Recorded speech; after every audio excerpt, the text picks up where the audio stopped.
Hello, everyone. Good evening.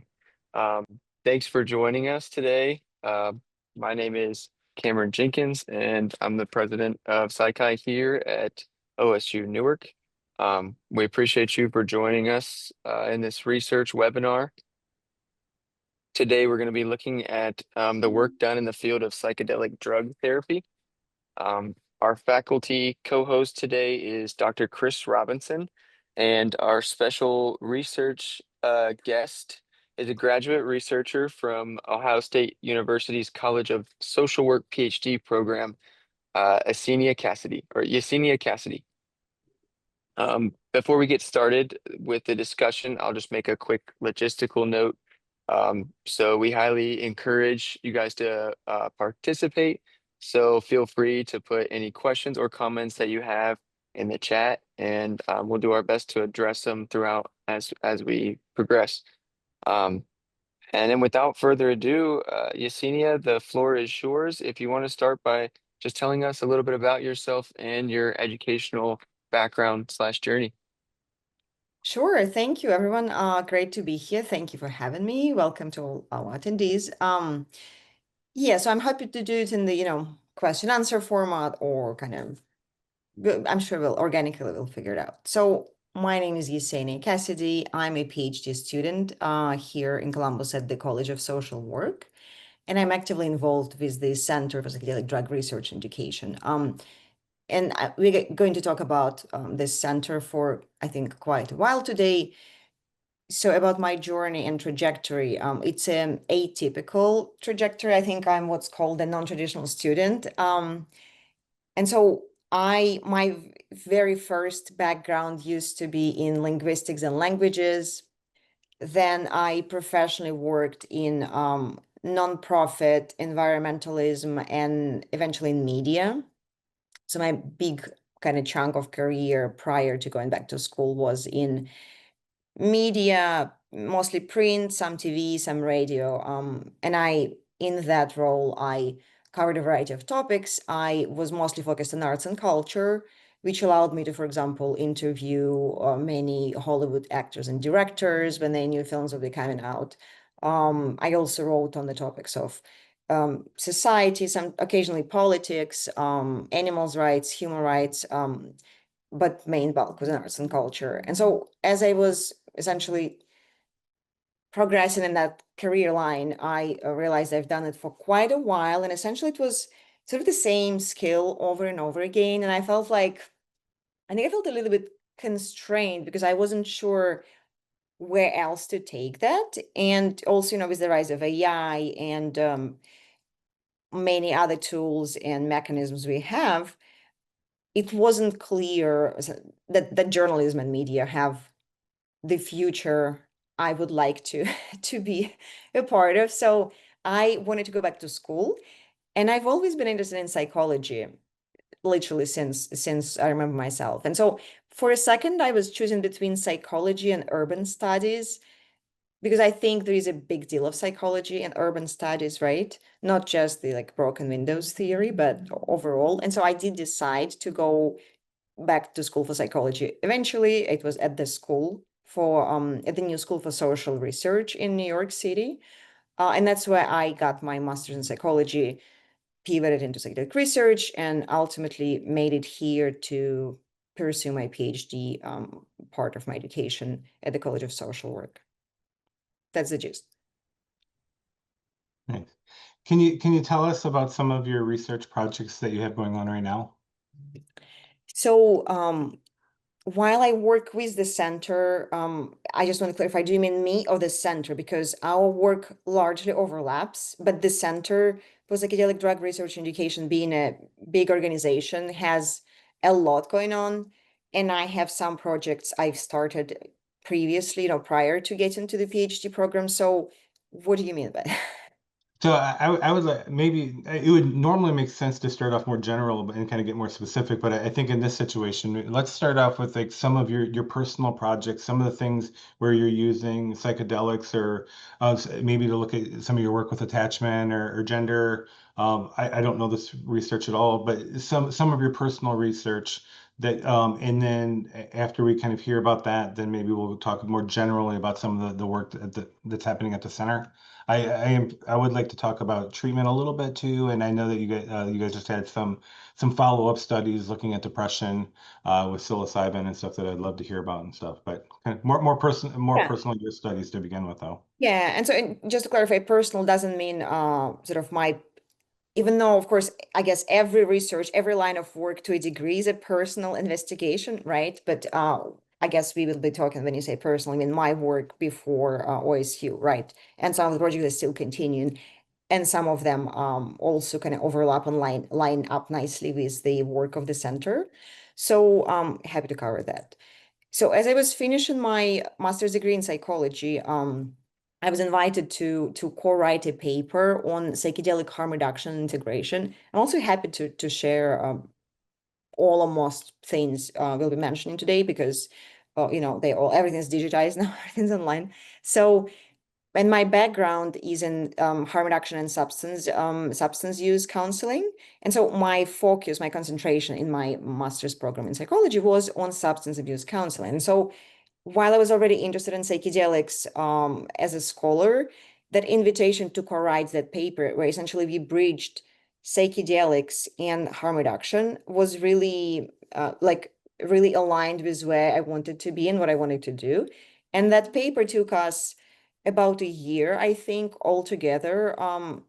Just like from the moment we, just to give you a sense of, I think, how long paper writings take in academia, which I'm sure a lot of you know. So from the very first meeting till we, I think, submitted the draft publication, it took us exactly a year. And I also think it's not even, that long. Sometimes it takes longer. And once that paper came out, which again was called Psychedelic Harm Reduction and Integration, a Trans-Theoretical Model for Clinical Practice, was foundational paper in many ways. Just, I think, the joy of seeing it published. It was my first published academic paper. As a journalist, I've of course written and published a lot, but this was different. I think sort of the excitement and the joy was so high that I decided that psychedelic research, perhaps, or psychedelic research and academic writing on psychedelic research topics was a very fitting direction for me at that moment in my life, and I haven't regretted it. And so with that, I finished or was finishing still my master's degree. And I was already, because at that time at the new school, we did not have any psychedelic labs. Now we have two, but more on this in a second. And so we seeking for partnerships and seeking for, research studies that was challenging to do at a school that's large, but there is no actual psychedelic focused or psychedelic oriented lab. But you always, of course, need an IRB approval. You need a, faculty supervision. You can't just have a great idea and go off and research it without any of the structural elements in place. So I started reaching out to fellow psychedelic researchers in Europe and other US institutions, coming up with ideas, with proposals, which was really enriching. And some of them included attachment, some of them included gender. And ultimately, our dean at that point was very interested in this line of research too. So he recommended I contact a faculty member in the anthropology department, who is a sort of prominent anthropologist of psychedelics, Dr. Nicholas Langlitz. We met and we decided to form a psychedelic humanities lab. So this focus on humanities, it's my background in languages and he's in anthropology. So that was the first, the new school lab on psychedelics, which again was then very helpful to have more of like a, entity, like organizational entity I could relate to, and then I could apply for new school IRB, and then I had supervision from a faculty member. So that was helpful. And then after doing that for a few years and also working in the field, in the mostly line of training and education in psychedelic assisted psychotherapies, simultaneously while conducting my research independently, unpaid, in my free time, but being very passionate about it, I decided that taking this research to sort of PhD level and continuing this line of work is feels right, feels exciting and enriching, and there is a lot of need for it. Also, I think important aspect was that the themes and the topics and the elements I was sort of wanting to intersect and investigate in relation to psychedelics were not commonly covered by existing psychedelic researchers. So I hope this helps to shed some light on how that went. So, two things real quick. We now there are now several people that are watching, quite a few. So thank you for being here. If you do have any questions along the way, please, there's a Q&A app. If you hover your mouse over the screen, you should see a Q&A app. Just send in your questions, and we can answer them as they come in. But so, I mean, psychedelics, something like psilocybin, for example, it's not legal in Ohio. And so, like, how can you get away with like having a psychedelics humanities lab or, and look at psychedelics and research psychedelics if it's not even a legal substance? How does this work? Yeah, that's a great question. Obviously, Psychedelic Humanities Lab was in New York, but psilocybin is not legal there either. And well, specifically in Psychedelic Humanities Lab, our inquiry was more through the lens of philosophy, anthropology, and other humanities. So it was never, we never sort of provided those people. But here at the center, we do those people with psilocybin, for example, in the course of our, clinical trials. And so to do that as a research, you typically get an IRB approval, and an IRB approval for this kind of research has to do with, FDA has to be on board, DEA has to be on board. So you have many, many, many hoops to kind of like jump through and align. So you do have to have all the paperwork in place to be able to conduct such a study. But then once you have that all, you will completely legitimately and legally conduct such a study. That does it help? Mhm. So that's sort of So, yeah.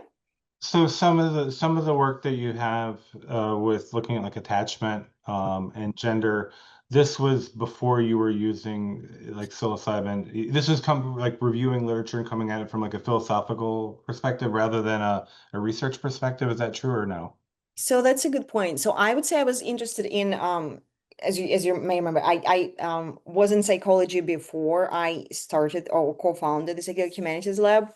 And even before my interest to psychedelics therapeutically or otherwise started, I was a big fan of the attachment theory. I kind of was and am obsessed with attachment theory. I think learning about it, to be honest, I think even going back to school for psychology was largely informed by my interest in attachment theory, of Mhm. which I learned from. So I had when I lived in New York, I had this Buddhist teacher, Neurodharma teacher, and Neurodharma is the line of sort of explanation where he would tie neurological, neuroscientific phenomena to the kind of Buddhist phenomena. So essentially, for example, samadhi, he would explain what happens in the brain during samadhi and so on.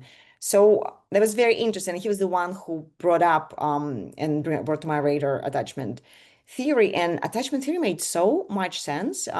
I assume most of our audience is psychology students. Is that correct?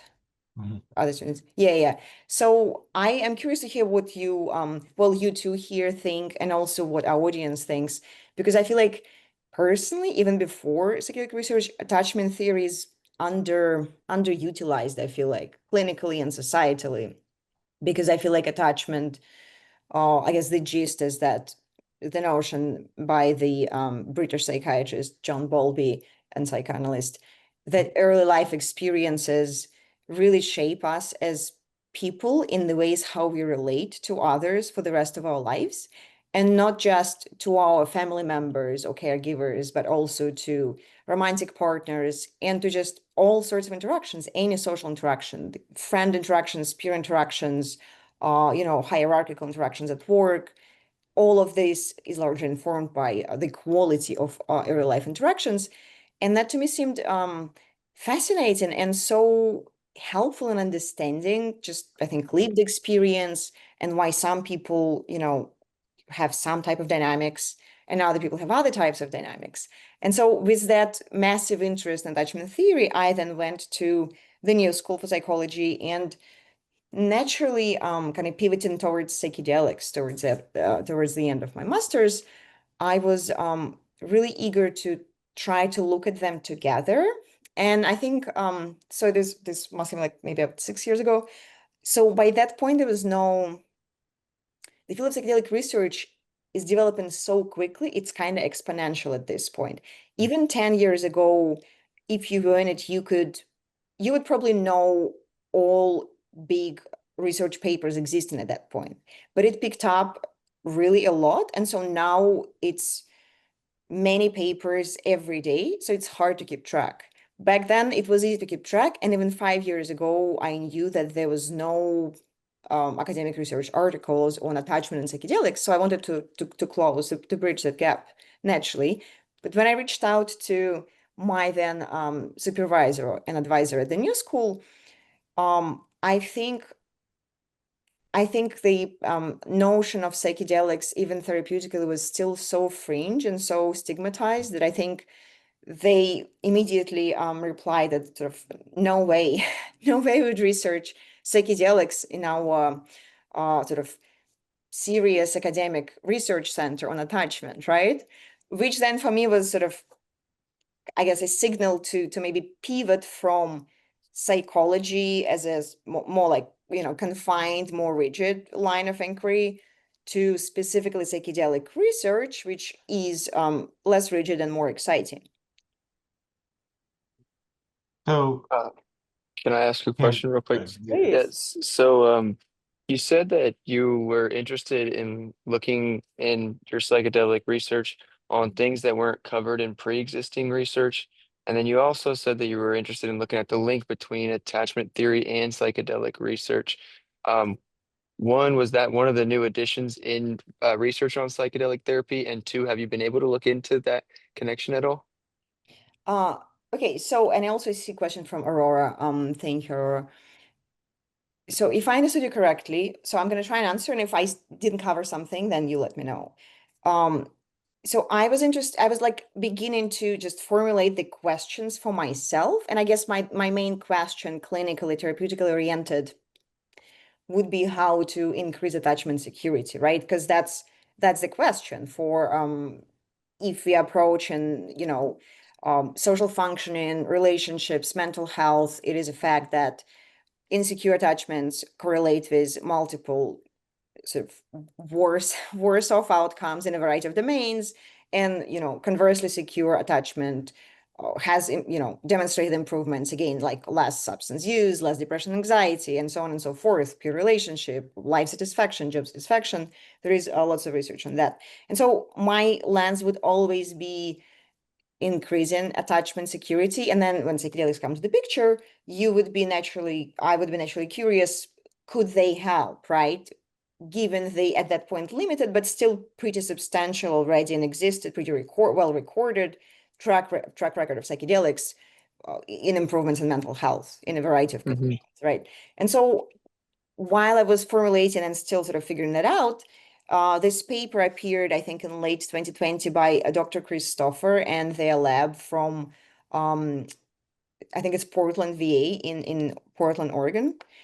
And this paper looked exactly into what I've been wondering about. So I think that, so what they did was they worked with demoralized elderly AIDS survivors from the Bay Area, and it was a psilocybin-assisted psychotherapy trial. And as a part of that trial, they collected attachment measurements before and after, right? And so while the main focus of the trial was to, you know, looked at improvements in functioning, in depression, anxiety, demoralization, all of which did happen, the specific focus on attachment and that paper by Stoffer and colleagues showed that attachment was more secure, or rather, insecure attachment was lower at the end and at the follow-up.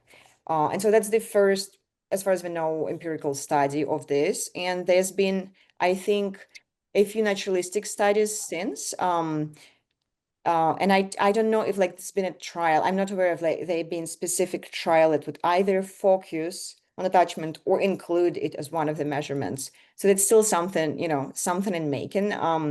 But the bottom line is that attachment seemed to be uh, more secure after psychedelic experiences, and that indicates therapeutic benefit with the all according domains that, as we discussed, kind of stem out from changes in attachment security. So, what would be, and I don't know if this is an answerable question, but like, what's going on here? Like, why would psychedelics, at first it sounded like the psychedelics were making them less insecure, but it does sound like the way you said it the second time is it's kind of pushing them to a more of a secure attachment. Like, why would why would doing psychedelics make my attachment become more healthy or secure or less insecure? Like, what would be the reasoning? It's a really good question. First, to address the measurement. So in that specific study and in other studies, it's a common measure. I'm sorry, I'm blanking. It's not adult attachment interview because interview is very long and qualitative. It's the experience in close relationships, ECR, and there are different versions of ECR. There's longer, shorter versions. I hope, yeah, Cam, you nod. I hope you're familiar with it. It's a really common, very well validated tool, and of course, all tools are imperfect, but that's the one. And that tool has essentially two axes or two domains of attachment anxiety and attachment avoidance, right? So, and as we know, as we think kind of back to Bowlby, it's like this typical quadrant where one of the four areas is secure, right? So there's low anxiety, low avoidance. But the other three are either high anxiety, low avoidance, high avoidance, low anxiety, or high both avoidance and anxiety. So out of sort of four, three are insecure, one is secure. And so what specifically I think they found in that study by Stoffer and colleagues is that I think I'd have to pull it up now, but it's one of those axes that changed. So when I said security increased or insecurity diminished, it's the interpretation of that, but specifically measurement wise, I think it's the attachment anxiety that was kind of going lower. And so therefore the extrapolation is that yes, security increases. To the rest of your question, can you please reiterate it, Chris, once again? Yeah, I guess like how does it work? I mean, so one possibility is there's something in the psilocybin and the chemical compound which alters, which has an effect, or it's also possible that it's more of a cognitive, like you're thinking about things in a different way or something, or I don't know, like I mean, what would be the mechanism of why would their attachment patterns change Right. after exposure? Yeah, that's a really good question. So as researchers, psychedelics are, and they're not very well researched compared to many other interventions to like SSRIs or other sort of well researched and existing for a while, well studied interventions. There are mostly sort of theories and concepts and hypotheses as to how exactly they work. And we do think we understand, there is certain like several proposed mechanism of action and many ideas, but I would say no one knows for a fact with 100% accuracy. So one of the potential ways how that could be the case is that psychedelics, I guess maybe a quick definition of what psychedelics are would be helpful, right? So as you mentioned, for example, psilocybin, psychedelics are a class of psychoactive substances that alter our perception and cognition. Excuse me. And so when we talk about research in psychedelic compounds, we usually talk about things like MDMA, also known as ecstasy, psilocybin, which can be either extracted or consumed within, as magic mushrooms, so-called, or pharmaceutically produced chemical psilocybin. There is DMT, which could be again consumed in a few different forms. LSD, another sort of chemically created, not directly derived from nature compound. So all of these sort of drugs, all of these compounds, they're referred to as psychedelics, and there are some more. There's also more strict definition of psychedelics and sort of more broad.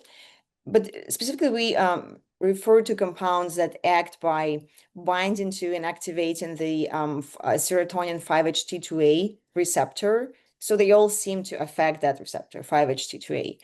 And then that leads to changes in sensory perception and cognition, right? And so one of the effects of this is neuroplasticity, which then essentially makes I guess if you talk about critical developmental windows, right? Kind of growing up when children are learning things. They're very kind of spongy and plastic, and they learn, and then they become more rigid. So one of the ideas is that psychedelics sort of reopen that critical period, and in a sense, your brain becomes, or your consciousness becomes more plastic again. And when it becomes more plastic, especially with appropriate targeted therapeutic support, before, during, and after psychedelic psychotherapy, there's a chance to essentially rewrite the narrative, to process PTSD and become free of it, in a sense, to reevaluate your relationships with caregivers and maybe get a corrective, supportive relational experience from your psychotherapist that would override the original script, and by that increase your security, attachment security. So these are some of the thoughts on how this might be the case, but it's very intriguing indeed. No, that makes Now, do we know what this 5-HG2A is doing to allow for that increased neuroplasticity that helps them to redefine their self-concept? So I think, again, like, there is lots of different proposed mechanisms of action. I personally don't have an opinion. I just like to know that it's there, and I think maybe at some point in the future, we as a species get a definitive answer, and we will know. But I'm happy to share some papers on sort of different different ways of how researchers conceptualize it. There is also, for example, and also, these mechanisms of action don't have to be mutually exclusive either, right? They can work in tandem or like switch places. One of the theories, one of the sort of older classic understanding of psychedelics is a non-specific amplifier, right? So that means that whatever is in your psyche may be suppressed by defenses on daily basis, then emerges activated by psychedelics. So in that sense, if you're having a challenging experience, that's something you've been suppressing, maybe, and then it emerges and you have to engage with that material because you cannot suppress it anymore. That's one understanding. Another understanding is the rebus model by Robin Carhart Harris, which I think is almost like the opposite. So rebus stands for relaxed beliefs under psychedelics. And this is more aligned with, I suppose, neuroplasticity. So rebus model posits that, again, rigid defenses and priors and the ways we operate in the world on a daily basis get more relaxed because they may be less needed during acute psychedelic effects. And then, again, depending on whether there is targeted structured support, we often see the need and the correlations, whether there was support or not, and the quality of support with the outcomes. And so in that like more relaxed belief state, you have a chance again to reevaluate, maybe get rid of some defenses or ways of functioning that actually don't serve you anymore, and you get that awareness during psychedelic effects, especially with a good supportive therapist, relationally attuned. And so then you can sort of reconceptualize yourself, and when you emerge, at the end of this trial, you have essentially tools for being in the world different, right? Especially if you have appropriate support, whether with the study therapist, or maybe you can find an aligned therapist who just like takes you forward with this new emergence and new sense of self. so it's interesting that they have the idea of like increased plasticity, and thinking about that. Here's a time because of the drug, you have increased plasticity where it gives you a chance to kind of reshape and change things. So I don't know anything about this area, just right up front, but it seems like some of the research you actually make sure that you take enough to experience a psychological trip and then work through these issues, kind of like what you're talking about. But it seems like there's maybe other research out there that takes more of a like a microdosing approach. Is this research, there anything to that, or am I just hearing people are microdosing and they Right. report feeling better after doing this? Yeah, these are good questions. So we don't look into microdosing at the center, nor have I looked in my prior line of inquiry. So I cannot speak to that as someone who's conducted such research. Yes, there is research, but as I said, since earlier there were like only few papers, and the picture, I guess, at times was more clear. Now that there is more research, Mm. it could be less clear, because I know that there are studies showing that microdosing, yes, helpful, and also no, not helpful, or kind of working as well or even worse than placebo. So it almost at this point depends which paper you look at. So I think there is sort of indications for a diversity or a variety of outcomes of microdosing. And what was the second part of your question? Full dosing, right? Yeah. So actually, I was going to discuss what a typical participation in a psychedelic Yeah, assisted yeah, definitely. therapy looks like, right? Yeah. And so there are, of course, a variety of protocols, but typically such a study includes, like recruitment, the exclusion inclusion criteria, enrollment, and then usually people have one or more preparation sessions. And usually it's two therapists commonly at therapeutic dyad. So there's like two people with the client or with the patient in the room usually. And so it's the same dyad commonly that first has a preparation session or a few sessions, depending on the protocol. And in preparation session, they discuss, sort of do psychoeducation, explain to person assess their level of knowledge, explain what to expect, what might happen, what might not. They discuss therapeutic touch, whether the person maybe wants their handheld during acute effects or not, and so on. They also, I think typically there's like vitals are taken frequently while the person is being dosed. And those in session, depending on the compound, I think MDMA is more like 6 to 8 hours, and psilocybin is more like 2 to 4 hours of acute effects. But then typically it's several hours. And so once the preparation session or sessions happen, then there's a dosing day. So on the dosing day, they arrive typically in the morning. They again have their vitals, a bunch of paperwork. They get dosed. So depending on what it is, if it's psilocybin, typically it's pharmaceutical, chemical psilocybin. It's not mushrooms, because mushrooms kind of like really hard. It's, dose can depend on a variety of factors. So you don't want that. You want a standardized dose that's most suitable for studying the effects. So they get dosed and they lie down in the bed. Usually, I don't know if you've seen any pictures. Usually, a psychedelic assisted psychotherapy room is sort of set up like a living room. So the idea is to make it less medicalized and cold and sterile, but more kind of like a living room with maybe a little rug and sofa or bed on which they recline, and maybe there's like some artwork or plants. It depends on the organization. And so a person lies down and they have eye shades, and they have headphones with music. Typically, a study has a playlist or several playlists, depending on where the person is in their sort of acute effects journey.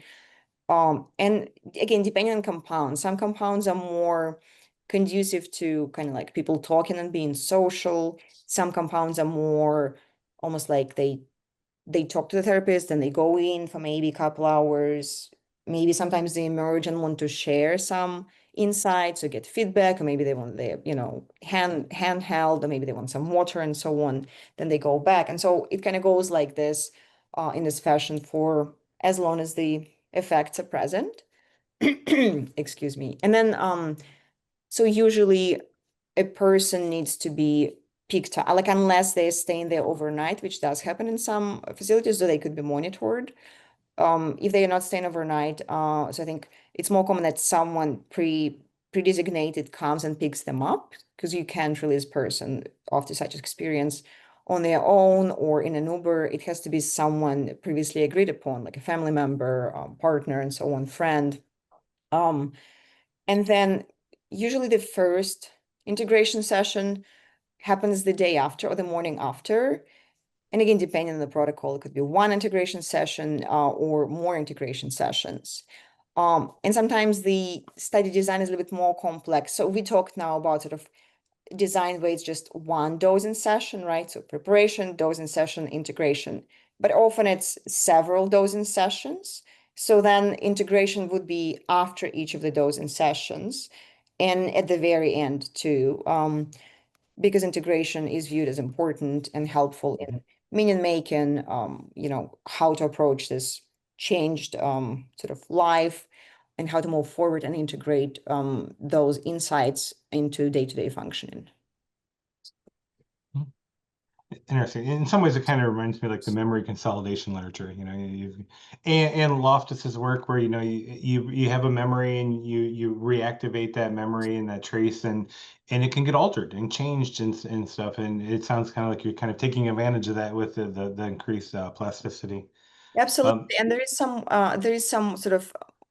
a work that aligns, I think, or connects memory consolidation and psychedelic insights, because again, because there is no clear knowing all many different theories and mechanisms of action. One of them is that it's the memory reconsolidation that happens in those states, which again would align really well, like you said, with the idea of revisiting previous experience and memory, maybe make a new sense of it and be able to move forward with that new sense in your life. Oh, So do you have something, Cam? Go ahead. yeah, I was going to ask, what does the integration process typically look like after psychedelic therapy? That's a really good question. So, assuming it's the same therapeutic diet, right, which is common, which has been with the person since preparation throughout dosing, which could be rather intense, vulnerable, very intimate states. By the time integration happens, hopefully the rapport is really there, is really present, quality rapport, and that helps essentially to support the meaning making. Some of the and again different companies and different research bodies have their own usually protocol and their own training guidance for the therapists. But it is known that I guess being non-directive is helpful. So you are there to support the person, but you cannot make meaning for them. You can sort of like support their meaning making, if that makes sense. Hmm. That's important on one hand.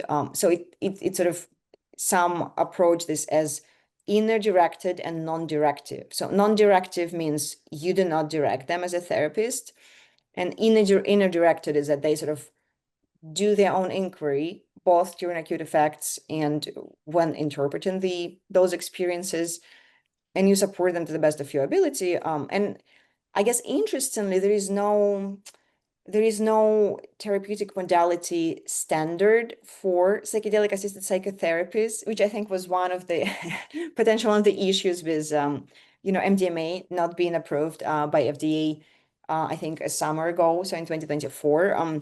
Because essentially, while all therapists for each organization have to undergo certain training, of course, there is so it's a manual protocol, there is a process, but these processes are different for different study organizations. And also, of course, each therapist, not only being a unique individual, they have their own therapeutic modality, which could be CBT or could be psychodynamic or could be psychoanalysis, which would be very different, right? So I think people as therapists try to utilize whatever they think works best. Often people draw, especially if they're exposed or trained in a variety of modalities, they can kind of pick and choose and almost like create a unique blend of modalities suitable for each person. I think typically they just do their best with what they have. And again, it may look like many different things depending on the modality, yet there is a certain psychedelic assisted psychotherapy training in place, which also means they're aligned. So it's a little bit, it's an interesting, interesting question, interesting niche, because Yeah, yeah, it's just you do what you think is best with what you know and the tools you have, still trying to meet the goals and guidelines of the psychedelic assisted psychotherapy approach you've been trained in. right. Do you have an estimate as to how long an individual would be in collaboration with clinical professionals post psychedelic drug therapy? So, so typically in research studies, right? Because we are talking about research studies now. I think the big issue in our field is that there is lack of resource to have a long-term follow-up. So very few studies, very few organizations do a true long-term follow-up. I guess common time, excuse me, time frames are like maybe, 1 month, 3 months, maybe fewer people would do 6 months or 1 year. 5 years is very rare, as you probably know. So typically it ends with the last integration session, right? And again, depending on the organization and on their rules and regulations, I guess some organizations are more open to people maybe contacting them later in case of adversity or needing maybe external referral. Some are more open to it, some are less. But I think from the preparation endpoint, you sort of you set it up as something limited in place. So you discuss the expectations, you discuss the timeline, so everyone knows that it commonly going to end at the end of the last integration session, which again could be one, could be five, depending on the protocol. And then of course, you are there while you are seeing them. You want to ensure they have adequate support. You want to ensure they have maybe regular therapies, that they have a friends and family circle. And I think then they are hopefully able to navigate that and that new sense of meaning making after all that integration and with the support in place. But it doesn't, it doesn't always happen. It doesn't happen in 100% of the times, of course. I'm wondering if you can give us an idea, like some of the projects that are going on at the center. So this is a relatively new center, correct? It's a center for psychedelic research or psychedelic drug Research research. and education, yeah. Yes. What are some of the kind of the projects that are going on associated with the center right now? Yeah, so good question, because we have so much interesting stuff, and I also noticed in the time, so thank you for pivoting into that, Chris. Um, I could one of you please share the link for the center, if that's appropriate? We don't, yeah, we do have Sure. that, right? So it's cpdre.org. So there is a bunch of things, and it's more and more every day, but some of the current things we can talk about it. So we just wrapped up or in the very final stages of the clinical trial for psilocybin for post-traumatic disorder in veterans, right? So we've been enrolling veterans for I think over a year. And then the idea is that it's US military veterans of certain age who lives in the area, receive two separate doses of psilocybin. So it's two dosing sessions, right? It's preparation, dose and integration, dose and integration. And then there's a follow-up after that up to 6 months. And the primary outcome is CAPS, which is clinician administered PTSD scale. And so the best way to describe it is they arrive with a high CAPS, and in most of the cases we see the CAPS is much lower after the end of the trial. And I guess commonly after maybe 3 to 6 months follow-up, it could go a little bit higher, but still stay low. So like it might become a little bit higher than at the end of the trial, but still stays very low compared to pre-measurements. But again, it's a generalization, but that's the trend. So that study just is wrapping up and is very exciting. We are very proud and I think we find a lot of meaning in this work. Mhm. So one others, and we do a variety. It's not just clinical trials, right? So, for example, and I'm happy to share again with you later, there is a bunch of papers that come out. Some of them are also conceptual or theoretical. Or for example, there's a paper where we looked at, it's a survey of acceptability of MDMA therapy for adolescents among clinical social workers. So we surveyed clinical social workers to essentially assess their attitudes towards this line of therapy, which almost like for me goes more into like humanities perspective, right? Mhm. Because it's trying to bridge to this transdisciplinarily because we think it's important.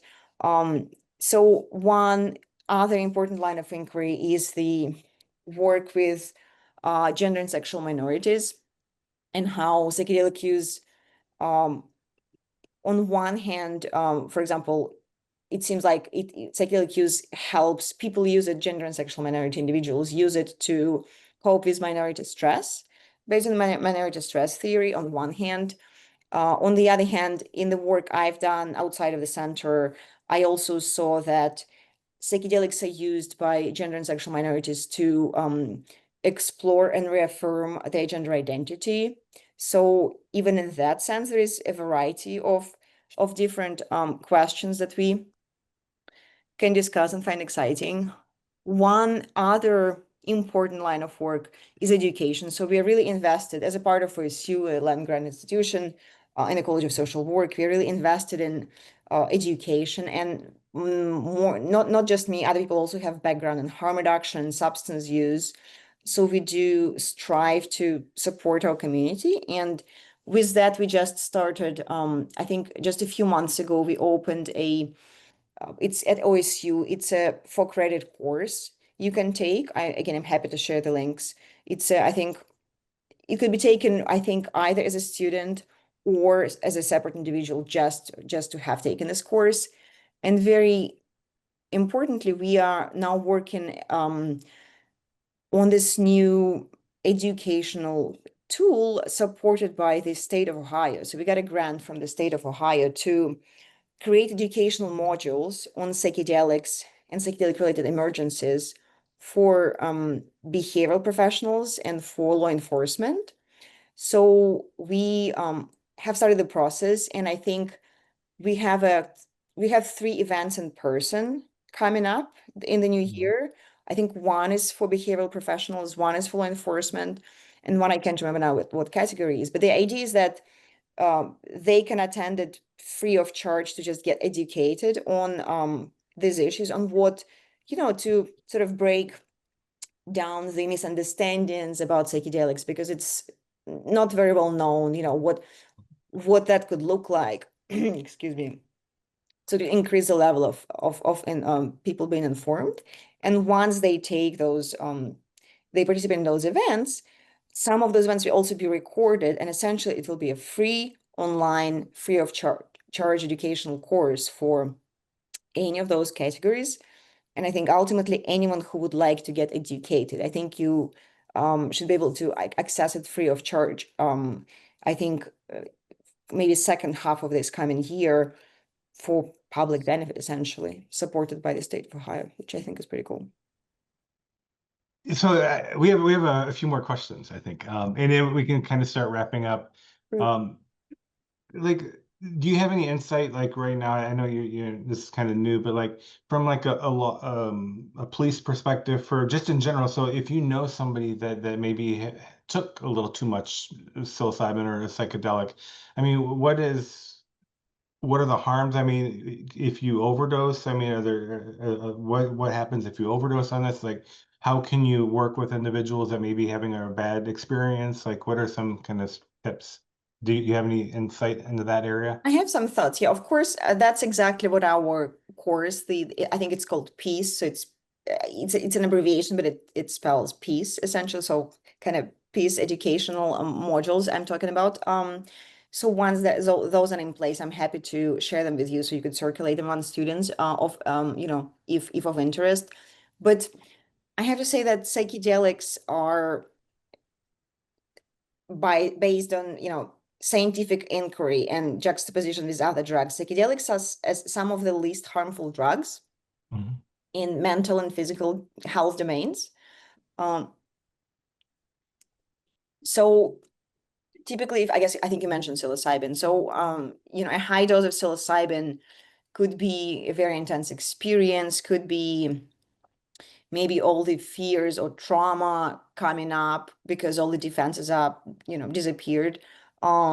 So that's why it's good to have, I think, through the harm reduction lens, it's good to have support. And so even if someone's engaging in psychedelic or psilocybin specifically use at home, it's perhaps good to have a sitter who has done this before, who knows what might come up, because doing it just by oneself alone might not be ideal. There is now a lot of not only resources online, but I think, for example, Fireside Project is an organization, a nonprofit that started kind of, I guess, a couple of years ago, just typically having someone on call for a few hours a day to provide support to people experiencing psychedelic crisis, psychedelic emergencies, and also to help if someone calls maybe like after the event to trying to get some integration to make sense of what happened. And now they've expanded because the track record, they published a few papers. It's a very interesting work, Fireside Project. They I think expanded to, I think it's either 12 or 24 hours. So it used to be just a couple people, couple hours a day, but now it's much more, many more people because there's a need for that. So they do, as a nonprofit, seek support, seek charity sort of donations to continue this work because it's important and keeps like helping people to prevent harm or interpret or support interpretation of the experiences and to essentially have more beneficial outcomes. So I don't think people typically die of psychedelic overdose because of course that varies. There is a few papers I saw on like very rare case studies, sometimes depending on what drug it is and what is the circumstances, people can get agitated and maybe violent. So that's a a different, if that something happens then that's almost like a consequence. It's not the direct effect of psychedelics. Of course it depends, but overall there's this famous paper by Professor David Dr. David Nutt from the UK. He ranked all the substances, from alcohol to tobacco and sort of all the drugs, and in terms of harm, psychedelics were altogether in the sort of lower, much lower harm area. I'm happy to circulate that paper as well. Cam, you do have a couple questions. Yeah, I know we're getting close to that time. I had a couple, but I actually I got one here that I would like to ask. You mentioned earlier like the background with like a neuro Buddhist person, and I was wondering if there was any like link that you found between like the effects of psychedelic drug therapy and maybe like the effects of Buddhist meditation. That's a very good question. So myself, I haven't looked into it from a research perspective. I think people have looked into it. So it definitely, I certainly encourage you to look it up. I While Buddhism is of Buddhism meditative states are of interest to me, I haven't looked into it professionally. I do know there are certain correlations found in studies between, meditative state flow and psychedelic states, as well as some other states, just generally called non-ordinary states of consciousness or alternative states of consciousness. So it's definitely a thing. So an inquiry is happening. So I do recommend looking that up. Um, the framework my teacher was working in and still is, I think it's Neurodharma, and I just posted in the chat. And that's his name here. So that's just, he has like lots of podcasts that very interesting. One thing I was going to mention to make sure I mentioned before we log off is how people can find out about our research and how people can potentially sign up or see if they might be eligible to participate. So on our website that Chris shared, that's cpdre.org, typically when we're recruiting actively, we post that information on the website. And also if you go to the website now and scroll a little bit down, there is a newsletter, sign up for newsletter, like little button. So if you sign up, then you will be getting all our newsletters, including these upcoming trials and including these links to potentially sign up, or at least to check whether you meet inclusion exclusion criteria. Another good resource is clinicaltrials.gov, which I'm sure you will know, because there you can just filter by state and you can just put psychedelic, and it will give you all the psychedelic trials happening, just happened, or about to start recruiting. Let me just put this here. So I think that's a really good resource. What else? Any other last moment questions?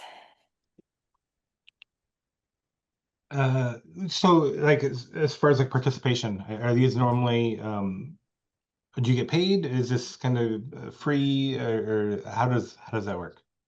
Many people seek out participation in research clinical trials, largely because of the reputation psychedelics have, which may or may not be completely accurate as this, last chance or silver bullet. So I think they're really highly sought after. We typically outline and clinicaltrials.gov also outlines the inclusion exclusion criteria, so you can kind of like check before committing or before even talking to someone. But I think